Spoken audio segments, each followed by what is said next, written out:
Donc, on va voir les étapes de la folliculogenèse. Donc, la folliculogenèse, c'est la formation des follicules. Le point de départ, c'est la follicule primordiale pour arriver à la follicule de De Graaf.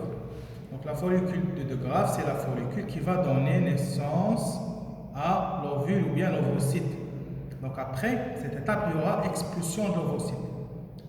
Libération de l'ovocyte. Donc ça c'est l'ovocyte. Donc toutes ces étapes c'est la folliculogenèse. Donc on va commencer par la follicule primordiale.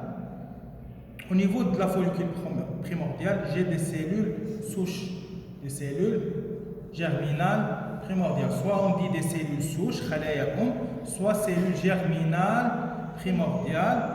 Ok, ce sont des ovogonies. Donc ce stade va connaître une multiplication des ovogonies. Donc j'ai de simples mitoses. Ici, il n'y a pas de méiose.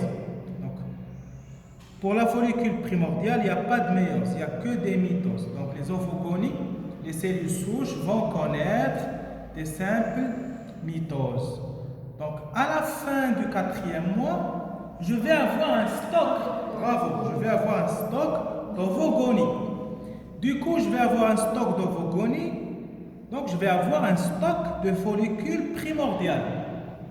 Quand? À la fin du 4e mois.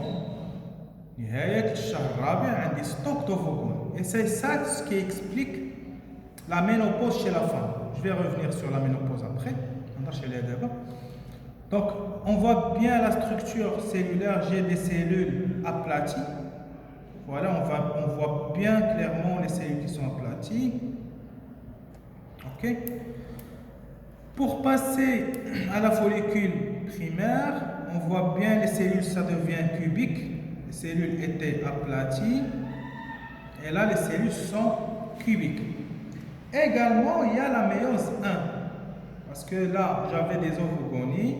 Donc, le stock, donc les ovogonies vont connaître la méiose 1, vont subir la méiose 1 pour donner l'ovocyte 1. Ok? L'ovocyte, c'est bloqué en prophase 1. Après, je vais expliquer pourquoi c'est bloqué en prophase 1. Prophase, c'est un stade parmi les stades de division méiotique. Méiotique, ça vient de méiose. Et mitotique, ça vient de mitose. Ici, c'est la mitose, donc c'est division mitotique. Par contre, là, c'est une division méiotique. Méiotique. Donc, follicule primaire. Après, je vais passer vers une follicule secondaire. Ok? Follicule secondaire, j'ai l'apparition d'une structure qui est appelée la TEC. Ok? Faites bien attention à cette structure parce que après cette structure qui va synthétiser les hormones femelles chez la femme. Ok? Également, j'ai un développement de cellules folliculeuses. Là, c'était aplati, cubique, et là, on voit bien que c'est bien développé. Ok? Les deux stades folliculaires, follicule primaire et secondaire, ça concerne une phase d'accroissement. Une phase d'accroissement. Ok? Par contre, là, c'est une phase de multiplication ou bien une phase germinative. Pourquoi on l'a appelé, qualifié de germinative? Tout simplement parce qu'il y a des cellules germinales primordiales. C'est une phase germinative. Par contre, les deux stades-là, c'est une phase d'accroissement. Également, durant ce stade d'accroissement, je vais avoir la formation du vitellus. C'est quoi le vitellus? Ce sont des réserves énergétiques indispensables pour le développement embryonnaire. Ok? Vitellus ou bien une phase de vitellogenèse, c'est le développement du vitellus, des réserves pour le développement embryonnaire. Ok? Après, on va passer à une follicule cavitaire ou tertiaire. Pourquoi elle est qualifiée de cavitaire? L'image de son cavitaire parce qu'on voit bien la formation d'une cavité. début de formation d'une cavité. Là, on voit bien une grande cavité. Cette cavité, normalement, elle va être remplie d'hormones femelles. On va voir après les structures qui vont synthétiser ou bien sécréter les hormones femelles.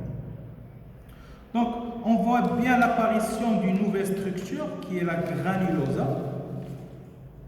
ظهور هذه البنية مسؤولة على إفراز ماذا يفرز الجرانولوزا؟ Donc la granulosa va synthétiser la progestérone et la TEC va synthétiser l'œstrogène. Exactement la TEC interne. Okay? Parce que la TEC va se développer en TEC externe et interne. Donc la TEC interne c'est l'œstrogène. Donc il y a plusieurs hormones. Vous allez le voir après, on est 6. Il y a l'œstradiol, l'œstrone, l'œstriol. Voilà. Donc toujours j'ai l'ovocyte 1, donc toujours la méiose 1, c'est bloqué au méiose 1, prophase 1. Après on passe à la follicule qui va donner l'ovulation, qui va donner l'ovocyte. Ok, c'est la follicule de De Graaf. Ici, c'est toujours l'ovocyte 1, donc on est toujours au méiose 1. C'est toujours bloqué au méiose 1. Il y a la granulosa qui est bien développée. Donc ici, je vais avoir les hormones, progestérone, au niveau de cette grande cavité. La TEC interne, elle est responsable de la sécrétion de l'œstrogène. Ok? Donc ce sont des questions classiques, on vous dit. La TEC interne, la granulosa, deux structures responsables de la sécrétion d'hormones chez la femelle. Quelles sont ces hormones? Progestérone et l'œstrogène. Corona radiata et zompillucide, ce sont des structures, ce sont des enveloppes pour l'ovocyte. On va voir ça après, lors de la fécondation.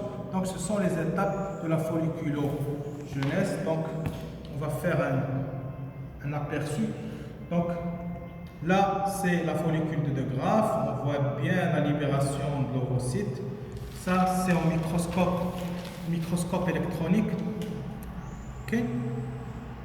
Et là, on voit bien coupe histologique, la follicule primordiale, primaire, secondaire, tertiaire, etc. Voilà, je crois.